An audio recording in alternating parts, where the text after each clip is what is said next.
Hello everyone, welcome to 360 Tamil. இன்னைக்கு இந்த வீடியோல நம்ம எந்த படத்தோட எக்ஸ்பிளனேஷன் பத்தி பார்க்க போறோம்னா பாலிவுட்ல இந்த வருஷம் வெளியாயிருக்க -31 தி நாக்பூர் ஃபைல்ஸ் அப்படின்ற படத்தை பத்தி தான் பார்க்க போறோம். இது ஒரு பக்கவான சஸ்பென்ஸ் த்ரில்லர் படம்னு சொல்லலாம். இந்த படத்துல நீங்க எதிர்பார்க்காத சில ட்விஸ்ட் அண்ட் டர்ன்ஸும் வரும். கண்டிப்பா உங்க எல்லாருக்குமே பிடிக்கும் நம்புறேன். எக்ஸ்பிளனேஷனுக்குள்ள போறதுக்கு முன்னாடி இந்த வீடியோக்கு ஒரு லைக் போட்டுருங்க.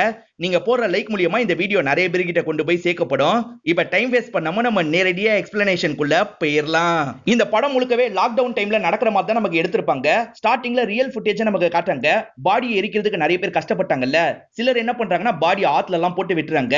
இந்த மாதிரி நடந்துட்டு இருக்க நிகழ்வு நமக்கு காட்டுறாங்க. அப்பதான் ஒரு நபர் கார்ல வராரு. வந்தவர் என்ன பண்றாருன்னா பிரிட்ஜ் மேல இருந்தே பாடியை தூக்கி போடுறாரு. இத கீழ இருக்கவங்களும் கவனிக்கிறாங்க. என்ன இவன் இப்படி பண்றான் அப்படின்ற மாதிரி யோசிச்சுட்டு இருக்காங்க. இங்கதான் படத்தோட டைட்டில போடுறாங்க. இப்பதான் நம்ம ஹீரோயினை காட்டுறாங்க. நம்ம ஹீரோயின் ஒரு ஸ்டேஷன்ல எஸ்ஐயா தான் இருக்காங்க.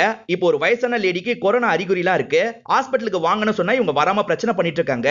பக்கத்துல வராதீங்க, அதுக்கப்புறம் எச்செல்லாம் துப்பி விட்டுருவேன் அப்படின்ற மாதிரி அந்த லேடி மிரட்டுறாங்க. அதை மீறியும் ஹீரோயின் அவங்கள லாக் பண்றாங்க. இதனால கோவப்பட்ட பாட்டி இருக்காங்கல்ல, அவங்க கையிலேயே பலமா கடிச்சு விட்டுறாங்க. எப்படியோ அந்த பாட்டி ஹாஸ்பிட்டல சேர்த்து விட்டு இவங்களும் ஜீப்ல வந்துட்டு இருக்காங்க. பார்த்தா அதை வீடியோ எடுத்து நெட்ல எல்லாம் போட்டு விட்டுருக்காங்க. இதெல்லாம் இவங்களுக்கு தெரியுது. இப்போ ஒரு பாடியை பார்க்கறதுக்காக தான் இவங்க வந்திருக்காங்க. இறந்து போன நபரோட பேரு பாண்டே அப்படின்றது பெரிய பிசினஸ் மேனா தான் இருப்பாரு.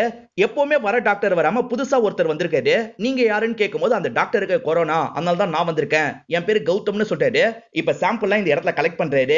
இந்த நபரோட முழு பேரு தயானந்த் பாண்டே அப்படின்றது. நிறைய பிசினஸ் எல்லாம் பண்ணுவாரு. அதே மாதிரி பெரிய மினிஸ்டர் கூட எல்லாம் இவருக்கு லிங்க் இருக்கும். இத பத்தி எல்லாம் ஹீரோயினும் நெட்ல பார்த்து தெரிஞ்சுக்கிறாங்க. அதே மாதிரி யார் முதல்ல பாடியை பார்த்ததுன்னு கேக்குறாங்க. மேல இருந்து ஒரு நபர் போட்டு போனா பாத்தீங்களா, அத பத்தி இங்க இருக்க ஒரு நபரும் சொல்லிட்டு இருக்காரு. அது சரி, அந்த நபரோட முகத்தை பாத்தீங்களா அப்படின்ற மாதிரி இவங்க கேக்குறாங்க. இல்ல மேடம், துணியை வச்சு மறைச்சிருந்தான், முகம்லாம் எனக்கு தெரியல அப்படின்ற மாதிரி இவரும் சொல்றாரு. இப்ப ஹீரோயினும் அங்க இருந்து கிளம்பி இவங்களோட ஸ்டேஷனுக்கு வந்துடுறாங்க. ஆனா இவங்களை பார்த்து ஸ்டேஷன்ல இருக்க எல்லாருமே பயப்படுறாங்க. அந்த பாட்டி கடிச்சிட்டாங்கல்ல, அதனால இவங்களுக்கு செக்அப் எடுக்கணும் அப்படின்ற மாதிரி எல்லாருமே சொல்றாங்க. சரின்ற மாதிரி இவங்களும் ஏத்துக்கிறாங்க. இந்த இடத்துல வச்சு இவங்களுக்கும் இவங்களோட அசிஸ்டன்டான அந்த பையனுக்கும் டெஸ்ட்லாம் எடுத்துறாங்க. இப்ப ஹீரோயினும் சீனியர் லேடியை பார்த்து பேசுறதுக்காக அவங்களோட இடத்துக்கு வந்துடுறாங்க. அந்த வீடியோ நெட்ல வைரலா போயிட்டு இருக்குல்ல, அதனால இந்த சீனியர் லேடிக்கு பிரஷர்லாம் வருது. அந்த கோவத்தெல்லாம் இவங்களும் ஹீரோயின் கிட்ட காமிச்சிட்டு இருக்காங்க. இப்படி கோவமா பேசிட்டு இருக்கும் போதுதான் அந்த வீடியோ இவங்களுக்கு ஞாபகம் வருது. ஞாபகம் வந்தோட சடனா சீனியரும் சிரிச்சிடுறாங்க. இப்ப நிதானத்துக்கு வந்தவங்க என்ன சொல்றாங்கன்னா, அந்த பையன் கிட்ட மன்னிப்பு கேட்டு ஒரு போஸ்ட் மாதிரி போட்டு அப்படின்னு சொல்றாங்க. ஹீரோயினும் சரி அப்படின்ற மாதிரி ஏத்துக்கிறாங்க. அதே மாதிரி இந்த கேஸை தனியா ஹேண்டில் பண்ணிப்பலன்னு கேக்குறாங்க. ஹீரோயினும் ஹேண்டில் பண்ணிப்பேன் அப்படின்ற மாதிரி சொல்றாங்க. இந்த சீனியர் லேடியை பொறுத்த வரைக்கும் விளம்பர பைத்தியமா இருப்பாங்க. ஒரு பையனை வச்சு இவங்களை ப்ரோமோட் பண்ணிக்கிட்டே இருக்காங்க. அதுக்கான வேலையெல்லாம் இப்ப பார்க்க ஆரம்பிச்சிடுறாங்க. ஹீரோயினும் கிளம்பலாம்னு நினைக்கும் போது இவங்களும் நிக்க சொல்றாங்க. என் பையன் கேம் கேசட் கேட்டான், இத போற வழியில தந்துட்டு போ அப்படின்ற மாதிரி தராங்க. இப்ப ஹீரோயினும் அந்த பையன் கிட்ட வந்து தராங்க. அந்த பையன் புது கேசட் கேட்டிருப்பான், ஆனா இது பழைய கேசட்டா இருக்கு. அதனால இவங்க மூஞ்சிலேயே தூக்கி எரிஞ்சிடறான். எவ்வளவு திமிரு பாரு அப்படின்ற மாதிரி இவங்களும் யோசிக்கிறாங்க. இப்ப ஹீரோயினும் இவங்களோட வீட்டுக்கு வந்துடுறாங்க. ஹீரோயின் அப்பவும் போலீஸ் ஆபீசரா தான் இருப்பாரு. அவரு சொல்லிதான் இவங்களும் போலீஸா மாறி இருக்காங்க. அப்ப டியூட்டில இருக்கும் போதே ஒருத்தன் கையை வெட்டி இருப்பான். அப்பாவை பொறுத்த வரைக்கும் சுகர் ரொம்ப ஹையா இருக்கு. இவங்க வந்தோடனே என்ன பண்றாங்கன்னா அப்பாவுக்கு இன்சுலின் போடுற வேலையெல்லாம் பாக்குறாங்க. அதே சமயம் பூனை ரொம்ப தொல்லை பண்ணுது. அதனால பெருசா ஒரு வீட்டை பார்த்து போனோம் அப்படின்ற மாதிரி யோசிக்கிறாங்க. அதே சமயம் நம்ம ஹீரோயினுக்கும் லோ சுகர் இருக்கும். அதனால அப்பவும் சாக்லேட்டை சாப்பிடு அப்படின்னு சொல்லிட்டு இவங்க நடுவுல சாக்லேட்லாம் சாப்பிடுவாங்க. இப்ப கௌதம் இருக்காரு பாத்தீங்களா, அந்த பாடியில ஏதாவது கிடைக்குமா அப்படின்ற மாதிரி பார்த்துட்டு இருக்காரு. அப்ப கௌதம்க்கு ஏதோ ஒண்ணு கிடைக்குது. காலையில இவங்களும் இந்த இடத்துக்கு வந்துடுறாங்க. பிரோஜனமா ஏதாவது கிடைச்சதா அப்படின்ற மாதிரி கௌதம் கிட்ட கேக்குறாங்க. கௌதமும் இந்த நபரோட பல்ல பாருங்க அப்படின்ற மாதிரி காட்டுறாரு. இவரோட பல்லுல மிருகத்தோட கொழுப்பு மாட்டி இருக்கு அப்படின்ற மாதிரி சொல்லிட்டாரு. எது கொழுப்பு மாட்டி இருக்கா அப்படின்ற மாதிரி இவங்களும் யோசிக்கிறாங்க. இப்ப வெளிய இருந்து குட்டுன்ற ஒரு நபர் சண்டை போட்டுட்டு இருக்காரு. இந்த குட்டு யாருன்னு பாத்தீங்கன்னா பாண்டேவோட தம்பியா தான் இருப்பாரு. எவ்வளவு நேரம் வெயிட் பண்ண வைப்பீங்கன்ற மாதிரி தான் கோவப்படுறாரு. அதே மாதிரி பாண்டேவோட ஒய்ஃபை இங்கதான் உட்காந்துட்டு இருக்காங்க. வந்த ஹீரோயின் இருக்காங்கல்ல, ஒய்ஃபை மட்டும் உள்ள கூப்பிடுறாங்க. இப்ப பாடியை பார்த்தோன்னே இது என்னோட ஹஸ்பண்ட் தான் அப்படின்ற மாதிரி அழ ஆரம்பிக்கிறாங்க. அழாதீங்க மேடம் அப்படின்ற மாதிரி ஹீரோயின் தான் சமாதானப்படுத்துறாங்க. அது சரி, உங்க ஹஸ்பண்ட் மாமிஸ் எல்லாம் சாப்பிடுவாரா அப்படின்னு கேக்குறாங்க. இல்ல அவர் பியூர் வெஜ் அப்படின்ற மாதிரி இவங்களும் சொல்றாங்க. வெஜ்ஜா இருக்கவரோட வாயில எப்படி அது வந்தது அப்படின்ற மாதிரி ஹீரோயினும் யோசிக்கிறாங்க. இந்த பாண்டே பிசினஸ் மேன் தானே, ஒரு லெதர் ஃபேக்டரியும் ரன் பண்ணிட்டு இருப்பாரு. இப்பதான் ஹீரோயினுக்கு அந்த விஷயம் ஸ்ட்ரைக் ஆகுது. அந்த இடத்துல செக் பண்ணோம் அப்படின்ற மாதிரி ஆட்களோட அந்த இடத்துக்கு வந்துடுறாங்க. இப்ப அங்க இருக்க குட் இருக்காரு பாத்தீங்களா, பயங்கரமா கோவப்படுறாரு. இங்க வந்து ஆரம்பிச்சிட்டீங்களா, கிளம்புங்கன்னு சொல்லிட்டாரு. ஆனா அதை மீறியே இவங்க செக் பண்ணிட்டு இருக்காங்க. தேடிட்டு இருக்கும் போது கௌதமுக்கும் ரத்த கரையோட ஒரு பால் கிடைக்குது. கௌதமும் அதை எடுத்து வச்சுக்கிறாரு. இப்ப ஹீரோயின் இருக்காங்கல்ல, ஆபீஸ்க்கு வந்து எல்லாரோட லிஸ்டையும் எடுத்து பார்த்துட்டு இருக்காங்க. ஒரு பொண்ணு மட்டும் ஆப்சென்ட்னு தெரிய வருது. அந்த பொண்ணு பேரு பிரீக்ஷா அப்படின்றது. இந்த பிரீக்ஷா எங்க அப்படின்ற மாதிரி குட்டு கிட்ட கேக்குறாங்க. அவ அக்கௌண்ட்ஸ் டிபார்ட்மெண்ட், நான் அதிகம் அந்த சைடு போக மாட்டேன், அந்த பொண்ணை பத்தி எல்லாம் எனக்கு பெருசா தெரியாது அப்படின்ற மாதிரி இவரும் சொல்லிட்டாரு. ஆனா மத்தவங்க கிட்ட அந்த பொண்ணை பத்தின டீடைல் எல்லாம் ஹீரோயின் கலெக்ட் பண்ணிட்டு இருக்காங்க. இப்பதான் பிரீக்ஷாவோட அப்பாவை காட்டுறாங்க. அவரும் ஸ்டேஷன்ல பொண்ணு காணோம்னு கம்ப்ளைண்ட் பண்றதுக்காக வந்திருக்காரு. பிரீக்ஷாவோட ஃப்ரெண்டா ஒரு பையனும் வந்திருக்கான். இவனோட பேரு சாண்டி அப்படின்றது. இவங்க ரெண்டு பேர் சேர்ந்து தான் கம்ப்ளைண்ட் கொடுக்குறாங்க. இங்க இருக்கறவங்க நோட் பண்ணி வச்சுக்கிறாரு. இப்ப ஹீரோயின் இருக்காங்கல்ல, பாண்டியோட ஒய்ஃப் கிட்ட விசாரிக்கணும்ன்றதுக்காக வீட்டுக்கு வந்துடுறாங்க. அவங்க வீடு செம்ம ரிச்சா இருக்கு. ரோபோட் எல்லா வேலையும் பாத்துக்கிற மாதிரிலாம் செட் பண்ணி வச்சிருக்காங்க. ஹீரோயின் ரொம்ப பிரமிப்பா இந்த விஷயத்தெல்லாம் பார்த்துட்டு இருக்காங்க. இப்பதான் அவங்களும் பேசுறதுக்காக இந்த இடத்துக்கு வந்துடுறாங்க. உங்க ஹஸ்பண்டுக்கு எதிரின்னு யாராவது இருக்காங்களா அப்படின்ற மாதிரி இவங்க கேக்குறாங்க. அப்பெல்லாம் யாருமே இல்ல அப்படின்ற மாதிரி அந்த லேடி அளவே ஆரம்பிச்சிடுறாங்க. இப்ப ஹீரோயின் எதர்ச்சியா அங்க மெடிக்கல் சம்பந்தப்பட்ட ஒரு போர்டு இருக்கிறத பாக்குறாங்க. இது என்ன மேடம்னு கேக்குறாங்க. நாங்க புதுசா மருந்தெல்லாம் லான்ச் பண்ண போறோம், அதுக்கான வேலை தான் போயிட்டு இருக்கு அப்படின்ற மாதிரி இவங்களும் சொல்றாங்க. டயபெட்டிஸ் மருந்தெல்லாம் இருக்குன்னு சொல்லிட்டாங்க. மேடம் என்னோட அப்பாக்கு கூட சுகர்லாம் இருக்கு, நீங்க மருந்து தர முடியுமான்னு கேக்குறாங்க. அதுக்கு என்ன தரேன் அப்படின்ற மாதிரி இவங்க ஏத்துக்கிறாங்க. இதனால ஹீரோயினும் சந்தோஷப்பட்டு கவலையப்படாதீங்க, இந்த கேஸை சீக்கிரமா முடிச்சிடுறேன் அப்படின்ற மாதிரி சொல்றாங்க. ஸ்டேஷனுக்கு வந்தாதான் பிரீக்ஷா காணாம போயிருக்கான்ற தகவல் இவங்களுக்கு கிடைக்குது. இவங்களும் பிரீக்ஷாவோட ப்ரொஃபைல்லாம் செக் பண்றாங்க. அவ டிக்டாக்ல நிறைய வீடியோ எல்லாம் போட்டிருக்கா, லைஃபை என்ஜாய் பண்ணி வாழ்ந்திருக்கா அப்படின்ற மாதிரி இவங்களும் யோசிக்கிறாங்க. இவங்க ரொம்ப போரிங்கான லைஃப் தானே வாழ்ந்துட்டு இருக்காங்க. அதனால காலையில கௌதமோட போட்டோ எல்லாம் எடுத்து பாக்குறாங்க. கௌதம் கிட்ட ஃப்ளர்ட் பண்ணா என்ன அப்படின்ற மாதிரி இவங்க யோசிக்கிறாங்க. இப்ப இவங்க பேசுறதுக்காக வரும்போது அவரை மேடம் மேடம்னு தான் கூப்பிடுறாரு. எதுக்கு மேடம்னு கூப்பிடுற, என் பேரை சொல்லியே கூப்பிடு அப்படின்ற மாதிரி சொல்றாங்க. இவங்களும் கொஞ்சம் ஃப்ளர்ட் பண்றதுக்கு ட்ரை பண்றாங்க. சுத்தமா ஹீரோயினுக்கு அது வரல. அதனால ஹீரோயினை வேலையை பார்ப்போம் அப்படின்ற மாதிரி விஷயத்தை கேக்குறாங்க. கௌதம் அங்க பால் மாதிரி எடுத்தாரு பாத்தீங்களா, அந்த பால்ல இருக்க ரத்த கரை பாண்டியோடது அப்படின்றத இவர் கண்டுபிடிச்சிடுறாரு. கைரேகை ஏதாவது கிடைக்குமான்னு தேடி பார்த்திருப்பாரு. எந்த கைரேகையும் இவருக்கு கிடைச்சிருக்காது. இவ்வளவுதான் மேடம் தெரிஞ்சது அப்படின்ற மாதிரி சொல்லிட்டாரு. எப்படிலாம் அடிச்சிருக்க வாய்ப்பு இருக்கு அப்படின்ற மாதிரி இவங்களும் யோசிச்சு பார்த்துட்டு இருக்காங்க. இப்பதான் ஹீரோயினுக்கு ஒரு தகவல் வருது. பாண்டி யார் கூட எல்லாம் பேசியிருக்காருன்ற தகவல் தான் இவங்களுக்கு கிடைக்குது. பாண்டேக்கு ஒரு நபர் நிறைய வாட்டி கால் பண்ணிருக்காரு. அந்த நபர் யாரு என்னன்னு விசாரிச்சா பாண்டியோட ஒய்ஃபுக்கு கீழே ஒரு வயசானவர் வேலை பார்ப்பாரு. அவரோட நம்பர்ல இருந்து தான் கால்லாம் வந்திருக்குன்னு தெரிய வருது. அவரை பார்க்கணுன்ற மாதிரி அவரோட இடத்துக்கு வராங்க. அப்பதான் ஸ்டார்டிங்ல காமிச்ச நபர் இருக்கான் பாத்தீங்களா, அவங்க மேல வரும்போது இவன் கீழே போயிட்டு இருக்கான். வந்தவங்க காலிங் பெல் அடிச்சுக்கிட்டே இருக்காங்க. ஆனா அந்த நபர் ஜன்னல் வழியா பேசுறாரு. எனக்கு கொரோனா இருக்கு, கிளம்புங்க அப்படின்ற மாதிரி சொல்றாரு.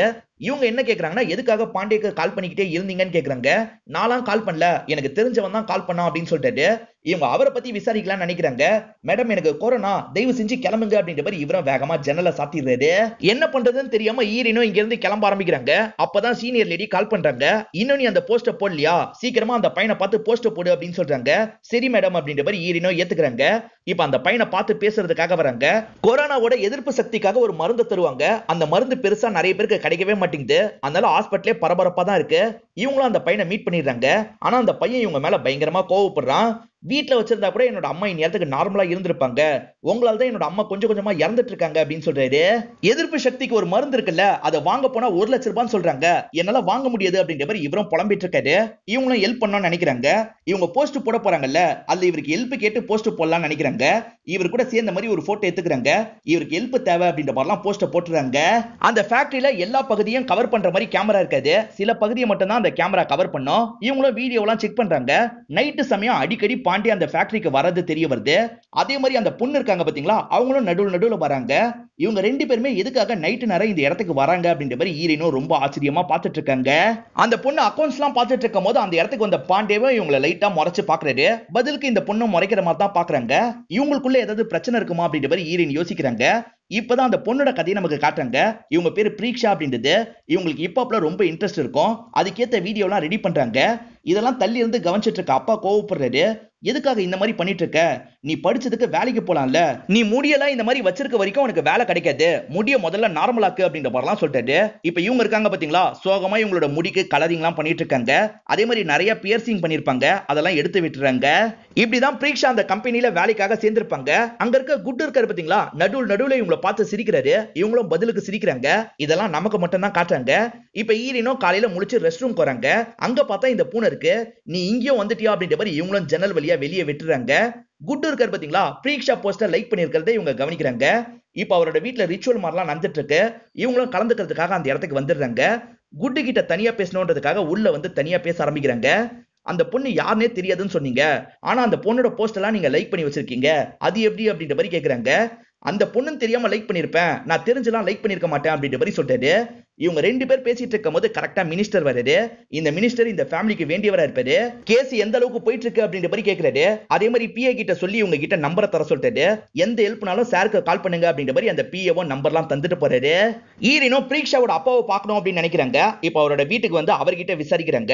அவரும் பொண்ணை பத்தி எல்லா விஷயத்தையும் சொல்றாரு. அவளுக்கு இந்த மாதிரி வீடியோஸ் பண்றதுல ரொம்ப ஆர்வம். நான் தான் அதுக்கு எதிர்ப்பு தெரிவிச்சுக்கிட்டே இருந்தேன். நான் தான் வற்புறுத்தி இந்த வேலைக்கே அனுப்புனேன். என் பொண்ணுக்கு என்ன ஆச்சுன்னே தெரியல அப்படின்ற மாதிரி சோகமா பேசுறாரு. இப்படி பேசும்போது தான் சாண்டியை பத்தியும் சொல்றாரு. அப்ப சாண்டியை விசாரிக்கணும் அப்படின்ற மாதிரி இவங்களும் சாண்டியோட வீட்டுக்கு வந்துடுறாங்க. கதவை தட்டினா அவர் திறக்க மாட்டாரு. இவங்களுக்கும் டவுட் வருது. ஆனா சாண்டி உள்ள பாட்டு தான் கேட்டுட்டு இருக்காருன்னு நமக்கு காட்டுறாங்க. அவர் கதவை திறக்கல, அதனால ஈரினும் கதை உடைச்சிடுறாங்க. சாண்டியும் பயங்கரமா பயப்படுறாரு. எதுக்கு இப்படி பண்ணீங்கன்னு கேக்குறாரு. உன் லவ்வர் காணாம போயிருக்கா, நீ பாட்டுக்கு ஜாலியா பாட்டு கேட்டுட்டு இருக்கியா, உன் லவ்வர் என்னடா பண்ண அப்படின்ற மாதிரி மிரட்டி கேக்குறாங்க. எது நான் பண்ணனா, நாளா எதுவுமே பண்ணல அப்படின்ற மாதிரி இவரும் சொல்றாரு. ஆனா இவங்க கேட்காம அவரை அடிச்சு மிரட்டிட்டு இருக்காங்க. அப்பதான் ஈரினுக்கு போன் கால் வருது. சீனியர் லேடி கிட்ட இருந்து தான் கால் வருது. குட்டு கிட்ட இவங்க மிரட்டுற மாதிரி பேசினாங்கல்ல, அது இந்த சீனியர் லேடிக்கு தெரிய வந்துருது. குட்டு கிட்ட அப்படிதான் பேசுவியா அப்படின்ற மாதிரி கோவப்படுறாங்க. இல்ல மேடம், அவர் மேல டவுட் இருக்கு அப்படின்ற மாதிரிலாம் இவங்க சொல்றாங்க. என்ன டவுட் இருந்தாலும் சரி, அவர்கிட்ட இதுக்கப்புறம் நீ இப்பெல்லாம் பேசக்கூடாதுன்னு சொல்றாங்க. இந்த சாண்டி மூலியமாவும் ஈரனுக்கு பெருசா எதுவும் தெரிய வரல. அதனால சாண்டியை விட்டுட்டு இவங்களும் இங்க இருந்து கிளம்பிடுறாங்க. திரும்பி அந்த பொண்ணோட போஸ்ட் எல்லாம் செக் பண்ணிட்டாங்க. இப்போ நமக்கு ஒரு பிளாஷ்பேக்கா காட்டுறாங்க. இந்த பொண்ணு இவங்களோட டெஸ்க வேற மாதிரி அலங்காரம் எல்லாம் பண்ணிருக்காங்க. இத பாக்குற பாண்டிய பயங்கரமா டென்ஷன் ஆயிடுறாரு. என் ஆபீஸ்ல என்ன கேட்காம யாருமே மாற்றம் பண்றது எனக்கு பிடிக்காது அப்படின்ற மாதிரி பயங்கரமா திட்டுறாரு. இவங்க ஏழையா இருக்காங்கல்ல, அதெல்லாம் சொல்லி தான் திட்டுறாரு. இதை கேட்டு இந்த பொண்ணு பயங்கரமா ஃபீல் பண்ணிட்டு இருக்காங்க. ஈரன் ஜன்னல் வழியா அந்த பூனையை விட்டாங்கல்ல, அது காணாம போயிடும். இப்ப அப்பவும் அந்த பூனை காணோம்னா பயங்கரமா டென்ஷன் ஆகுறாரு. இப்ப ஈரின் கௌதமெல்லாம் வர வச்சு தேடுறாங்க. கௌதமா கவலைப்படாதீங்க அங்கிள், காலையிலக்குள்ள என்னோட ஆட்கள் கண்டுபிடிச்சிருவாங்க அப்படின்ற மாதிரி சொல்லிட்டு இப்ப ஈரினும் அப்பாக்கு இன்சுலின் ஊசி எல்லாம் போட்டுறாங்க. கௌதம் இவ்வளவு ஹெல்ப் பண்ணிருக்காருல, அதனால கௌதமுக்கு நன்றி எல்லாம் சொல்லிட்டு இருக்காங்க. கௌதமுக்கு ஈரினை பிடிச்சிருக்கும், அதனால தான் இந்த ஹெல்ப் எல்லாம் பண்ணிட்டு இருக்காரு. இப்ப இவங்க கிட்ட கொஞ்சம் ஃப்ளோட் பண்ற மாதிரி எல்லாம் பேசிட்டு இருக்காரு.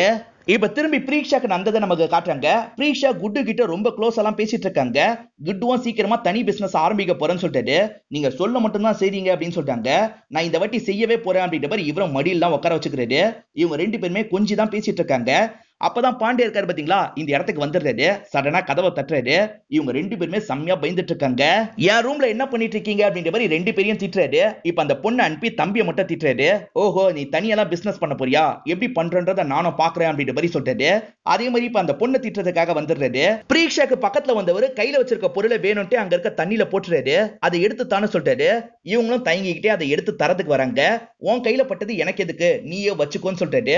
வீட்டுக்கு வந்ததுக்கு அப்புறமும் பிரீக்ஷா அவர் சொன்னதையே யோசிச்சுட்டு இருக்காங்க. இத பத்தி எல்லாம் இங்க இருக்க சாண்டி கிட்ட சொல்றாங்க. அவனை விடக்கூடாது, கிளம்பு அப்படின்ற மாதிரி சொல்றாங்க. ரெண்டு பேருமே பைக்ல அந்த இடத்துக்கு வந்துடுறாங்க. இப்ப பிரீக்ஷா இருக்காங்க பாத்தீங்களா, கல் எடுத்து அந்த வீட்லயே வீசிடுறாங்க.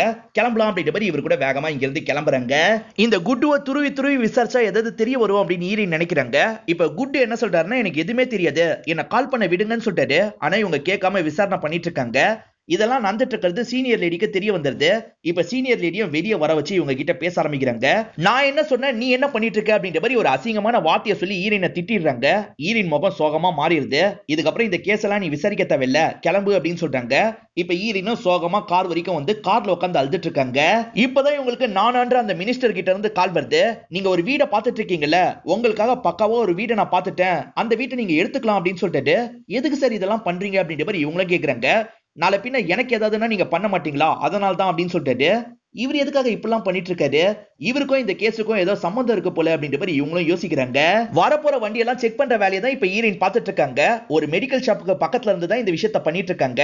அப்ப சாண்டி இருக்காரு பாத்தீங்களா, அந்த மெடிக்கல் ஷாப் ஓனர் கிட்ட பேசிட்டு போறாரு. இதை இவங்களும் தள்ளி இருந்து கவனிச்சிருப்பாங்க.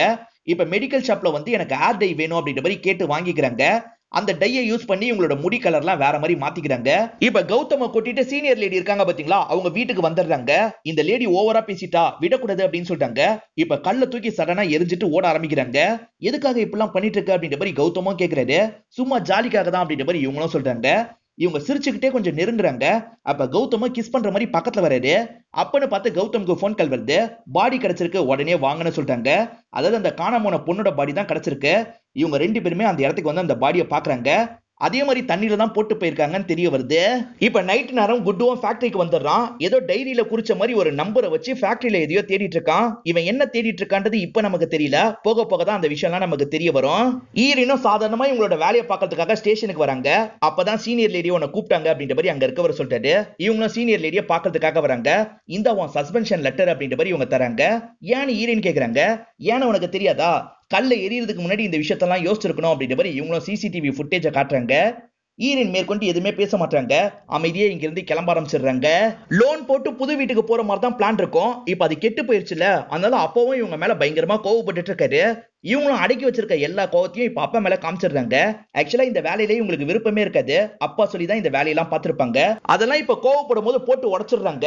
அதுக்கப்புறம் தான் கோவப்பட்டிருக்க தேவையில்லையோன்னு தோணுது. அதனால அப்பா கிட்ட சாரி கேக்குறாங்க. அப்பாவும் பரவாயில்லன்னு சொல்றாரு. பாடியை செக் பண்ண கௌதம் இருக்காரு பாத்தீங்களா, இவங்களுக்கு கால் பண்ணி பேச ஆரம்பிக்கிறாரு. பிரோஜனமா ஏதாவது கிடைச்சதா அப்படின்னு கேக்குறாங்க. எதுவும் கிடைக்கல. ஆனா இவளோட பாக்கெட்ல அந்த மருந்தை வச்சிருந்தா அப்படின்னு சொல்லிட்டாரு. அதாவது எதிர்ப்பு சக்திக்கு ஒரு மருந்து இருக்குல்ல, அதுதான் வச்சிருக்காங்க. அதோட மதிப்பு 1 லட்சம் ஆச்சு. அது எப்படி இவன் வச்சிருப்பான்னு இவங்க யோசிக்கிறாங்க. ஒண்ணு மட்டும் இல்ல, நிறைய வச்சிருந்தா அப்படின்ற மாதிரி சொல்லியிருப்பாரு. இதெல்லாம் எப்படி பாசிபிள்னு யோசிச்சுட்டு இருக்காங்க. அப்பதான் அப்பாவும் பேசுறதுக்காக வராரு. அப்பா ரொம்ப வீரமானவரா இருப்பாரு. இந்த வேலையில வீரம் மட்டும் போதாதுமா, அதனால தான் நான் என்னோட கையை இழந்துட்டேன். அதனால நீ விவேகமாவும் இருக்கணும்னு சொல்லிட்டாரு. சரி அப்படின்ற மாதிரி இவங்களும் ஏத்துக்கிறாங்க. சாண்டி ஒரு மெடிக்கல் ஷாப்க்கு வந்துட்டு போனா பாத்தீங்களா, ஈரினும் இப்ப அந்த மெடிக்கல் ஷாப்க்கு வந்துடுறாங்க. எனக்கு அந்த மருந்து வேணும் அப்படின்னு கேக்குறாங்க. அதெல்லாம் ஸ்டாக் இல்ல அப்படின்ற மாதிரி அவர் சொல்லிட்டாரு. எவ்வளவு செலவானாலும் பரவாயில்லன்னு சொல்றாங்க. சரி மேடம், 2 லட்சம் ரூபாய் ஆகும்னு சொல்லிட்டாரு. இவங்களும் சரின்னு ஏத்துக்கிறாங்க. இப்ப அவர் என்ன பண்றாருன்னா, யாருக்கோ கால் பண்ணி இந்த விஷயத்த சொல்லிட்டு இருக்காரு. சாண்டி தான் அந்த மருந்து தரதுக்காக வந்துட்டு இருக்கான். ஈரின் நினைச்சது சரியா போயிருச்சு. இப்ப சாண்டி பக்கத்துல வரும்போது இவங்களும் பிடிக்கிறதுக்காக துரத்துறாங்க. சாண்டியும் பயத்துல ஓடிட்டு இருக்காரு. தப்பிக்க முடியாதுன்னு தெரிஞ்சோன்னா சாண்டியும் ஒரு இடத்துல உட்காந்துடுறாரு. உனக்கு எப்பறம் இந்த மருந்தெல்லாம் கிடைச்சது, ஒழுங்கா சொல்றா அப்படின்ற மாதிரி கேக்குறாங்க. சாண்டியும் எல்லாத்தையும் சொல்லிடுறேன் அப்படின்ற மாதிரி சொல்ல ஆரம்பிக்கிறாரு. சாண்டியும் தீக்ஷாவும் சேர்ந்த மாதிரி ஒரு ஆல்பம் மாதிரி ரெடி பண்ணும் அப்படின்னு யோசிப்பாங்க. அதுக்கேத்த வேலையெல்லாம் இவங்க பண்ணிட்டு இருக்காங்க. ஆனா இவங்க கேமரா எல்லாம் ரெண்டுக்கு எடுக்கணும்ல. இப்ப கேமரா ஓனர்லாம் கால் பண்ணி காசு கேக்குறாரு. இவங்களுக்கு காசு கைய கடிக்குது. என்ன பண்றதுன்னு தெரியாம யோசிக்கிறாங்க. அப்பதான் தீக்ஷாவும் ஒரு ஐடியாவை கொடுக்குறாங்க. தீக்ஷா ஒரு நாள் லேட்டா கிளம்பி இருப்பாங்க. அப்ப பாண்டே இருக்காரு பாத்தீங்களா, ஒரு இடத்துல இருந்து அந்த மருந்தெல்லாம் எடுத்திருப்பாரு. அது காஸ்ட்லியான மருந்துன்னு இவங்களுக்கு தெரிய வந்திருக்கும். அதை தூக்கலான்ற மாதிரி தான் பிளான் போடுறாங்க. அவர் இல்லாத சமயம் இவங்க உள்ள நுழைஞ்சு தூக்கி இருப்பாங்க. மொத்தமா தூக்குனா மாட்டி போன்றதுக்காக ஒரு 10-15 மட்டும் தான் தூக்குவாங்க. கள்ள மார்க்கெட் இருக்கு பாத்தீங்களா, அதுல இவங்களும் ஒவ்வொன்னா வித்துருவாங்க. அது மூலியமா காசு கிடைக்குதுல, அதை வச்சு இந்த ஆல்பம் சாங் எல்லாம் ரெடி பண்ணிட்டு இருக்காங்க. இது மூலியமா நிறைய காசு சேர்த்துறாங்க. தேவையான காசு கிடைச்சிருச்சு அப்படின்னு சாண்டி சொல்லிட்டாரு. இன்னும் கொஞ்சம் நம்ம சேர்ப்போம், நம்ம லைஃப்க்கு யூஸ் ஆகும் அப்படின்ற மாதிரி இவங்களும் சொல்லிட்டாங்க. இன்னொரு வாட்டி ட்ரை பண்ணி பார்க்கலான்ற மாதிரி தான் அன்னைக்கு நைட்டும் வந்திருப்பாங்க. ஆனா அந்த பாண்டிய வெளியே போற மாதிரி ஏமாத்தி திரும்பி உள்ள வந்திருப்பாரு. இவங்க தான் பண்றாங்க அப்படின்றத கண்டுபிடிச்சிடுறாரு. உன் மேலதான் எனக்கு டவுட் வந்தது, மாட்னியா அப்படின்ற மாதிரி இவங்களை அடிக்கிறதுக்காக வர்றாரு. ஆனா இவங்க தான் பாண்டே மேல கோவமா இருக்காங்கல்ல, பதிலுக்கு அவரை போட்டு அடிக்கிறாங்க. அப்படிதான் இவங்க கையில அந்த பால் மாட்டிருக்கும். அதை வச்சு அடிச்சிருப்பாங்க. பிரீக்ஷா போன கொஞ்ச நேரத்திலேயே பாண்டேவும் உள்ள போனார்ல, அதனால இவருக்கு பயம் வந்திருக்கும். இதுக்கப்புறமா இங்க இருக்க வேணாம் அப்படின்ற மாதிரி தான் கிளம்பி போயிருப்பாரு. இதுதான் எனக்கு தெரியும் அப்படின்ற மாதிரி இவங்க கிட்ட சொல்லிட்டாரு.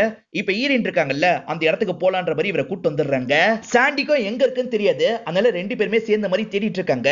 அப்ப ஈரினும் கௌதமுக்கு கால் பண்றாங்க. தேடுறதுக்காக இந்த இடத்துக்கு வான சொல்லிட்டாங்க. அவரா சரின்ற மாதிரி ஏத்துக்கிறாரு. இப்பதான் ஈரனுக்கு ஒரு விஷயம் ஞாபகம் வருது. பாண்டியோட டைரியை கைப்பற்றி இருப்பாங்க. அதுல நிறைய நம்பர்லாம் எழுதி வச்சிருப்பாரு. இந்த நம்பரை யூஸ் பண்ணி தான் குட்டு தேடின மாதிரி நமக்கு காமிச்சிருப்பாங்க. இப்ப ஈரன் இருக்காங்கல்ல, இந்த நம்பரை யூஸ் பண்ணி தேடுறாங்க. அதுலயும் ஒரு ஐடியாவை யூஸ் பண்றாங்க.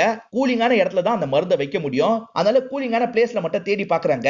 கரெக்டா ஈரனும் வச்சிருக்க இடத்தை கண்டுபிடிச்சிடுறாங்க. அப்பன்னு பார்த்து பின்னாடி வந்து யாரோ இவங்க 2 பேரையும் மயக்கமாக்கிடுறாங்க.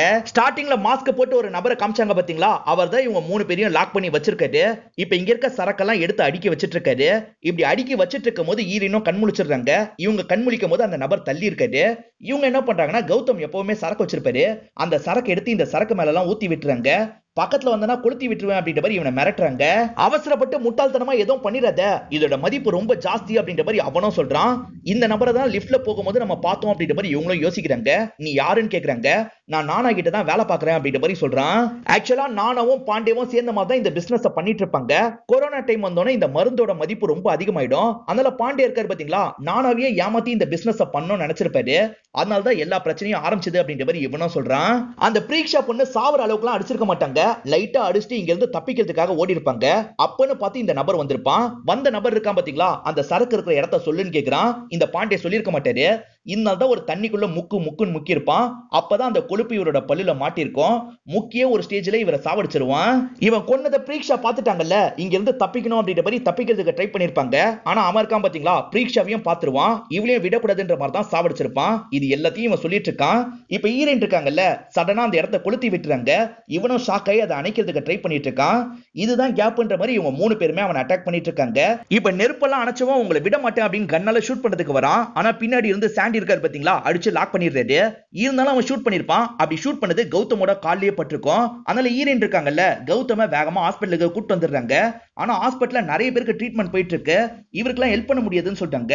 ஆனா இவங்களுக்கு ஹாஸ்பிட்டலே ஒரு ஃப்ரெண்ட் இருப்பாரு. அந்த ஃப்ரெண்ட் மூலியமா இவங்க ஏற்பாடு பண்ணிடுறாங்க. இந்த ஹாஸ்பிட்டல்ல எதிர்ப்பு சக்தி மருந்து இல்லாம நிறைய பேர் கஷ்டப்படுறத ஹீரோயினும் கவனிக்கிறாங்க. அவன் வண்டியில தானே லோட் எல்லாம் ஏத்தி வச்சான். அந்த வண்டியை இவங்க தான் எடுத்துட்டு வந்திருப்பாங்க. இப்ப அந்த வண்டியில இருக்க பாக்ஸ் எடுத்துட்டு வந்து உள்ள இருக்கவங்களுக்கு எல்லாம் மருந்து தராங்க. எனக்கு தாங்க அப்படின்ற மாதிரி எல்லாருமே வாங்கிட்டு இருக்காங்க. நியூஸ் மீடியாவை சேர்ந்தவங்களும் பக்கத்துல தான் இருப்பாங்க. யாருக்குமே கிடைக்காத மருந்து உங்களுக்கு மட்டும் இவ்வளவு எப்படி கிடைச்சது அப்படின்ற மாதிரி கேக்குறாங்க. இப்ப ஹீரோயினுக்கு என்ன சொல்றதுன்னு தெரியல. அப்பா சொன்னாரு பாத்தீங்களா, அந்த விஷயத்தெல்லாம் யோசிச்சு பாக்குறாங்க. இது எல்லாத்துக்கும் நானா தான் காரணம். மக்கள் கஷ்டப்படுறதை தாங்க முடியாம அவர் தான் வேற ஸ்டேட்ல இருந்து ஏற்பாடு பண்ணிருக்காரு அப்படின்ற மாதிரி சொல்லிட்டாங்க. இதை நானும் நியூஸ் மூலியமா பாத்துட்டு இருக்காரு. கிடைக்க வேண்டிய எல்லா காசும் போயிடுச்சு அப்படின்னு கோவப்படுறாரு. இருந்தாலும் மக்கள் செல்வாக்கு கிடைக்கும்ல, அதை நினைச்சு சந்தோஷப்படுறாரு.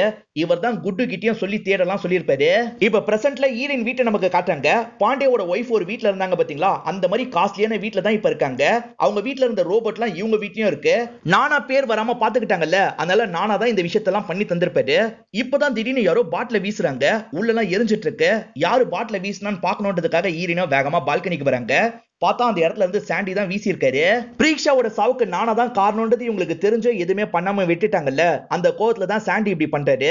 இருந்தாலும் இவங்க என்ன யோசிக்கிறாங்கன்னா, நானாவை எதிர்க்கிறது ரொம்ப ஆபத்து, நம்ம இப்படி சேஃபா இருக்கிறது தான் நல்லது அப்படின்ற மாதிரி யோசிக்கிறாங்க. இதோட இந்த படம் முடிஞ்சிருது. இந்த படம் உங்க எல்லாருக்குமே பிடிச்சிருக்கும் நம்புறேன். இந்த வீடியோ உங்களுக்கு பிடிச்சிருந்ததுன்னா லைக் பண்ணுங்க, கமெண்ட் பண்ணுங்க, மறக்காம 360 தமிழ் சேனலை சப்ஸ்கிரைப் பண்ணுங்க. தொடர்ச்சியா இந்த மாதிரி வீடியோக்கள் வந்துகிட்டே தான் இருக்கும்.